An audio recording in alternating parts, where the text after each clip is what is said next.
देख्न सक्नुहुनेछ हाम्रो चाहिँ सुन्तला बारी हो। हाम्रो चाहिँ सुन्तला बारी हो, देख्न सक्नुहुनेछ वरिपरि। हामी वरिपरि घुमेर देखाउँछौँ हजुरहरूलाई। यस्तो पारामा देख्न सक्नुहुन्छ सुन्तला यस्तो पर त्यसपछि यस्तो छ।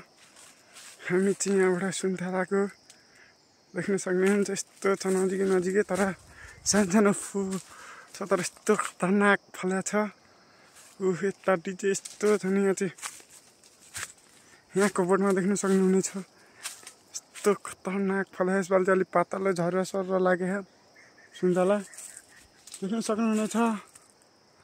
हाम्रो बोट सुन्तलाको बोट। हामी चाहिँ यस्तै फोटो भिडियो सुन्तलाको बोट देखाउँछौँ। हामी त्यस्तो देख्न सक्नुहुनेछ। त्यहाँ चप्पल खुस्कियो, त्यही भएर हामी चाहिँ धेरै गएन, कम्तीमा नि थोरै सामानको मात्रै भिडियो बनाउने छौँ। हामीले बारीतिर हिँड्दैछौँ। यो चाहिँ हामीले भर्खरै रोपेको सुन्तलाहरू हुन्। भर्खर रोपेको 1 महिना भएन। अब म चाहिँ यतातिर यस्तो छ। उहाँ छ खोर्सानीको बोट देख्न सक्नुहुनेछ। हामी चाहिँ उतापट्टि अनि उतातिर अलिकति पर्तिर इस्कुसको केराको बोटहरू छ है गाइजहरू। आज चाहिँ हामी